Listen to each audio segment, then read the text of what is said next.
Hey guys, welcome to me reacting to Game Theory, the tragic story of Minecraft zombie pigmen, aka piglings, because of the new update that's coming. It is kind of sad that they're getting rid of them, but yeah, that's by the Game Theorists. And yeah, it is kind of sad that they're getting rid of them.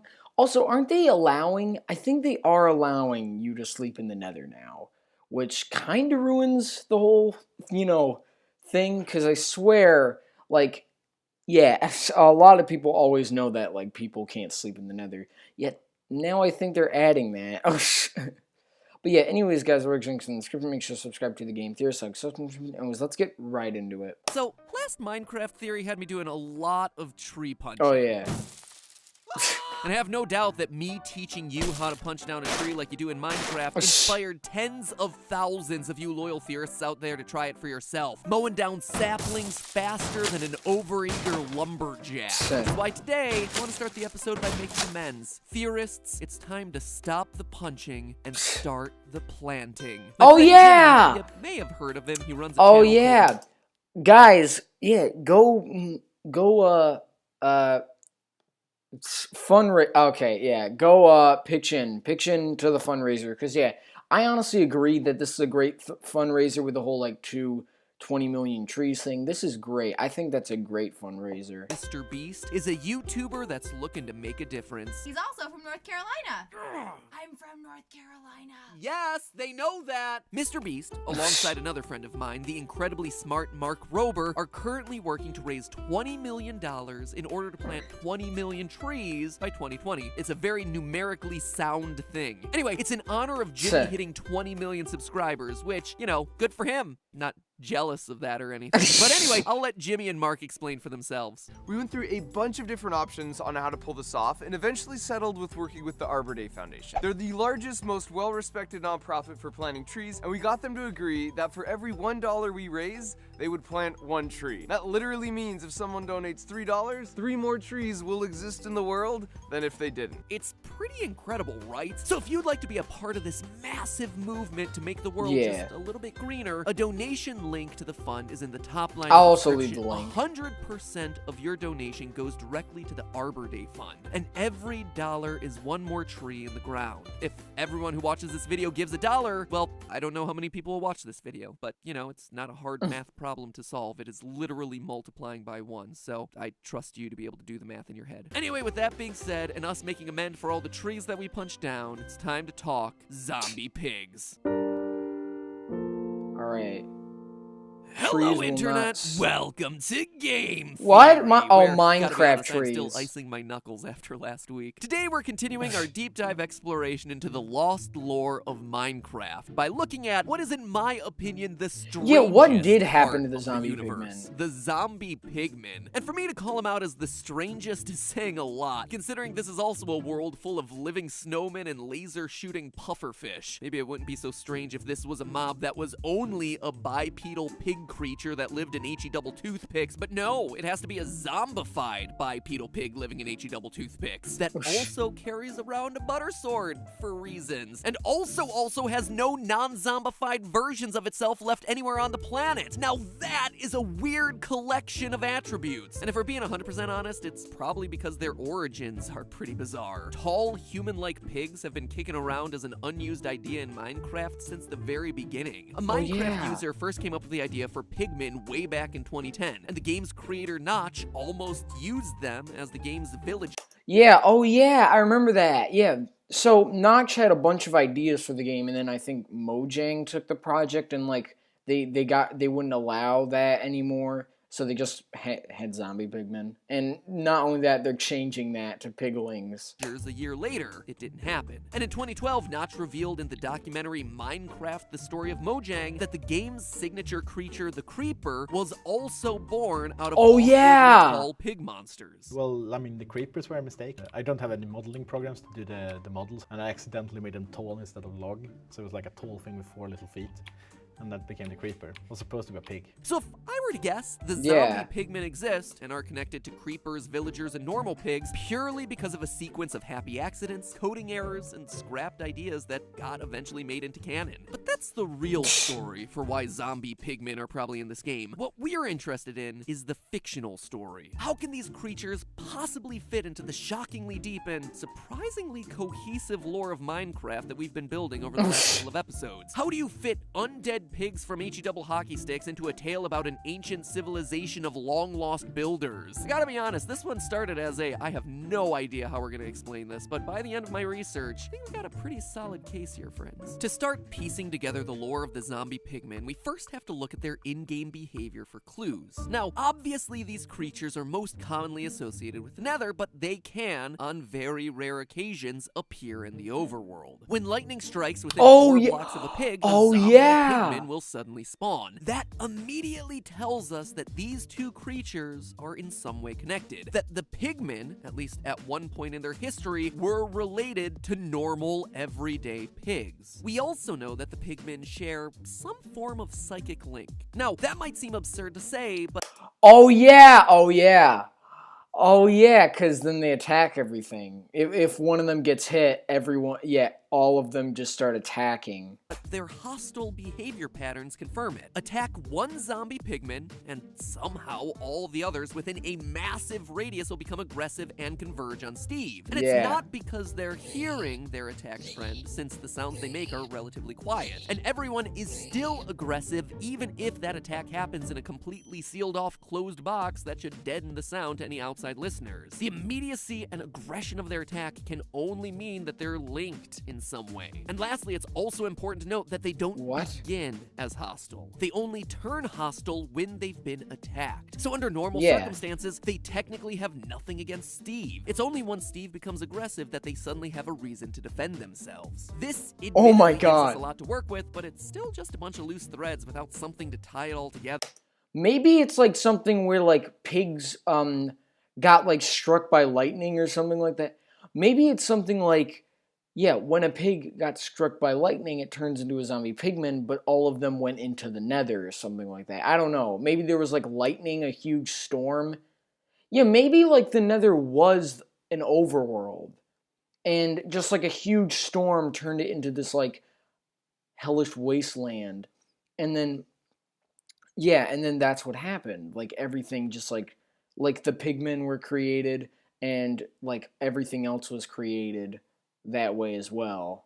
Any theory that I would craft to try and explain it all would be missing that linchpin of evidence that anchors the narrative. But then came this year's Minecon, the MOJANG team's annual interactive live stream all about the Minecraft franchise, complete with discussions about upcoming features, big world premiere announcements, and lots of other stuff. This is gonna look weird, but you can't hear. Hello.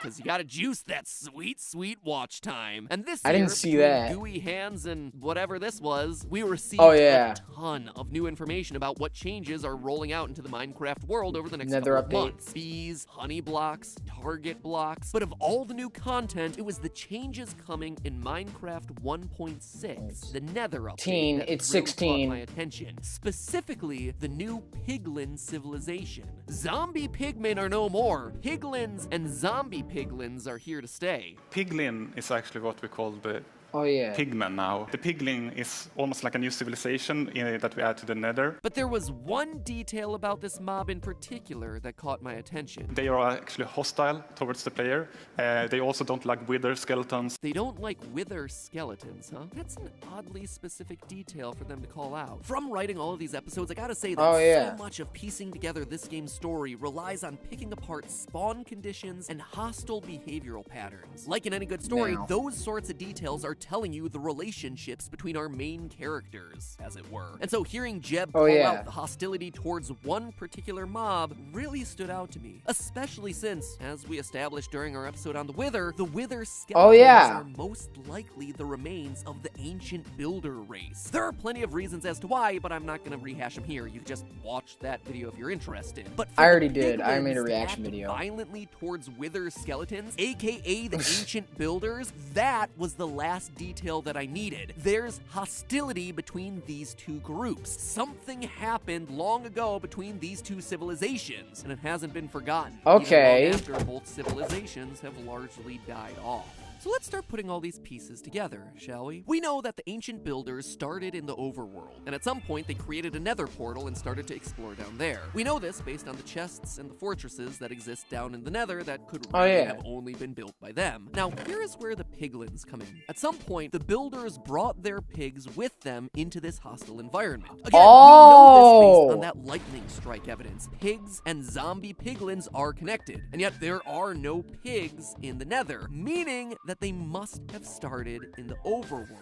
Now, there's two possible reasons for the builders to do this. The first one is simple: food. The nether, yes. The announcement of the new piglin beast mob, also coming with update 1.6, hasn't You mean the nether warthog, which is definitely going to be called? But it's also the food source in nether, actually. So when you get your food, you can't just have like a pretty little farm. Instead, you need to find this scary, aggressive piglin beast and get the food from there. As such, any explorers looking to make a long journey to explore and forage in the area would need to bring a dedicated food source, like say their stable of pigs. Bring them down to the nether, leave them there, and boom, you suddenly have pig-like creatures in a place where they have no business being. Option 2 for why the pigs would be down there is honestly a bit darker, and it could very well explain the hostility that exists between these two groups. Consider for a second if you had opened a portal to somewhere, some other dimension you don't really know. Are you just gonna hop through? Of course you're not. You're gonna test it. Most likely you're gonna test it on some sort of animal. And believe it or not, pigs are often the ones being used as human stand-ins for large-scale scientific experiments because of their similar organ size and decay rates. So, to see whether things on the other side of that portal were safe, maybe the ancient builders dropped their pigs on through, sacrificing a I never knew. I really didn't. I didn't know that was a thing.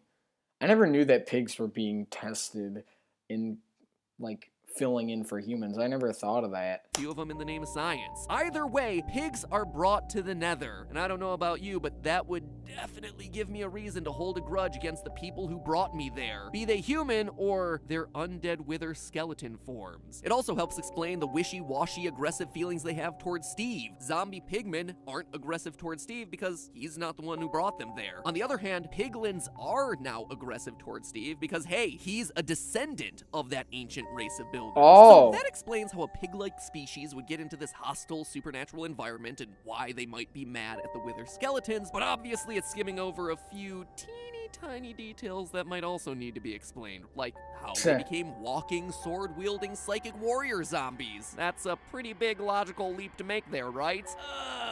Yeah. But, believe it or not, it's one that can be completely explained via nether wart. Remember what I said about the nether not having much food? What? Well, that's gonna be true for the animals down here, too. I mean... Wait, what? So the pigs ate the nether wart and then they became people. Okay.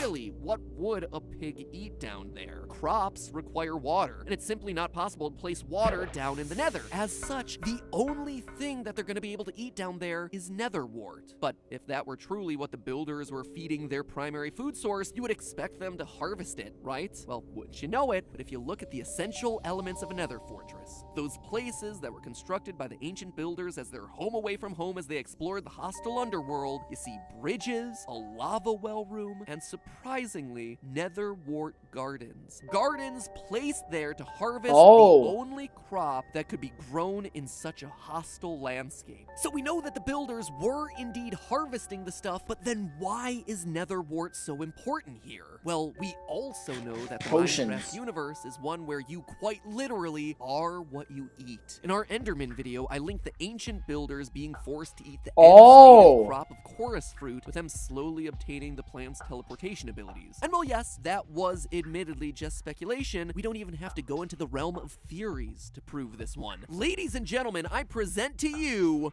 the mushroom. The mushroom. A cow mushroom hybrid that only spawns in mushroom field biomes, aka places where cows are consuming a diet primarily filled with mushrooms. Their milk is mushroom stew, their bodies are covered with the stuff, but we know at their core they began Is that seriously true? cows, since when when you shear them clean, it drops its mushrooms and transforms back into a normal bovine again. So, if pigs in the nether were indeed subsisting off a diet entirely made of netherwort, there's a likelihood we could see some of that plant's traits carry over into this animal. Now, here's the thing about netherwort. Even though I just called it a plant, it looks and acts very much like a fungus. Netherwort grows It is a in 4 fungus. stages, with the middle 2 stages looking nearly identical. It's a process that very closely resembles the life cycle of a typical mushroom. Netherwort is known as nether stalk in the code, just like many fungi are composed of the fruit body on top and the stalk underneath.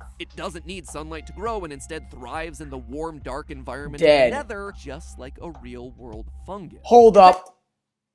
It grows on soul sand. And soul sand is like the souls trapped. So yeah, soul sand, what he theorized is that that's all the builders' like souls trapped in there, and it can only grow on soul sand, which are dying souls. So mushrooms grow on dying things like grass and trees, so it's a mushroom. It's definitely a mushroom. In fact, many of the Minecraft wikis equate netherwort to the real-world puffball fungus, which, although different in color, does indeed match in terms of design and reproductive behavior. And all of this matters because a diet of netherwort would explain how the zombie pigmen all share a psychic connection. You see, when we think of a fungus, we immediately think of the mushroom that's on top, but in reality, most of a fungus's body is made up of super thin threads known as mycelium. And the crazy thing is that these threads can go for dozens upon dozens of feet, connecting up with a bunch of other plants and fungi. So much so that researchers are now calling this an underground internet of sorts, a literal fungal network that's sharing information across plants, root to root, extending for miles. It's like a plague. Wood wide web, if you will. Fungus expert Paul Stamets calls it Earth's natural internet in a 2008 TED Talk, and that fungal connection could very easily carry over into our pigs. Just like we see with the mushrooms, eating that netherwort fungus could slowly transform our overworld pigs into an interconnected network of pig-fungus hybrids. And that's not all. Fungal networks also boost their host plants' immune systems. Simply plugging into the mycelial network makes plants more resistant to diseases. Now look at the netherwort. It's the essential ingredient for awkward potions, the base for over 90% of the game's magical abilities. You know what else is a key ingredient in potions? Glowstone dust, which is also found down in the nether. It is? Oh, I didn't know that. Bestow the drinker all sorts of magical properties, from greater defenses to greater swiftness to, most importantly, fire resistance. Fire resistance, just like we see with the zombie piglins who are immune to fire and lava damage. But wait, they need to obtain... Well, then the pigs would have to eat magma cream. Or cube, or magma cream, basically. Or, whatever, the cubes, basically. That's what they'd have to do. They'd have to eat it. So, that's how they get fire resistance. In fact, this theory may even explain why we only see zombified versions of the pigmen and not normal-style pigmen, the new piglin race excluded. Obviously, the ancient race of builders came to the nether a long time ago, and when their society collapsed, so did the coming and going from the overworld. As such, no new pigs were being brought into the nether, meaning that everyone we see down here has been down there for centuries at least. That, my friends, is some old rancid pork. So how could a pig survive for that long? Again, the netherwort's magical properties. One of its key uses is making potions of healing. It could be that the pigmen literally cannot die from natural causes. Or, just like the wither skeletons, were brought back to life with the strange soul-saving properties that exist in the nether. Heck, this theory may even explain why they only carry gold swords. Look at the types of loot that spawn inside the nether fortress chests. The ones containing supplies brought into the nether by the ancient builders. That's why they love gold. That we ever see spawn in those chests. But I thought they hated the ancient builders. That's it. That's what they brought in and stored in those chests. And since these are pigs at heart with no crafting ability, all the items that you find in there, like iron ingots and diamonds, are completely useless to them. The only thing that they can use to defend themselves is just what they found laying around in their natural environment, left behind by their former masters, the ancient, abandoned golden swords. So just look at all the questions. That's why they love gold. It explains how pigs got into the Nether, why they'd be hostile to wither skeletons and have complicated feelings towards us as a descendant of the builders. It explains why we see netherwort purposely grown in the Nether fortresses, and how a diet of netherwort could produce a psychic link of sorts between all the pigmen in the region. That netherwort, combined with the local glowstone, because let's face it, pigs will eat, or at least try anything, could also explain their fire resistance, their zombification, and we even have ourselves an answer as to why they would all have golden butter swords, and only golden butter swords. Honestly, the only question I can answer about this mob is why they stand on 2 legs. I'm not 100% sure. Could be evolution. Pigs learning to walk upright to use their hands to defend themselves in the violent Nether, while also wanting fewer body parts touching the hot Nether rack. It's possible, but I do think that we're onto something with this But I theory. thought they had Something fire that I resistance. suspect MOJANG might just want to be cluing us in on. Because if we go back to more of that Minecon footage, as they reveal the new biomes for the Nether, one they spend a good amount of time on is the Netherwort Forest. And what do they explicitly show us wandering around in there? The only Pigmen. mob, mind you, that they show us in this preview, a zombie pigman wandering through the woods, at home amongst the food and landscape that helped to make him what he is. He's a pig, ripped from his comfortable life in the overworld, and brought down into the depths of heck to be used for the slaughter of the ancient people. Just through say it. random chance and a whole lot of fungus, becoming the start to a rival civilization bound for greatness, and then turning into zombies. But hey, that's just a theory. Okay. Honestly, I don't really know about this theory. I mean, this theory isn't that. I mean, sure, there are some loose ends. Like, for example, how do they have fire resistance? How do they have healing? Fire resistance, they could have easily, eaten some magma cubes and then get fire resistance. But healing, I don't know. They'd have to kill a ghast, and, well, if you haven't seen my Minecraft series, you wouldn't know. I suck at killing him. But, anyways, guys, enjoy, leave a like, and subscribe, make sure, and guys, I'll see you in the next one. Bye!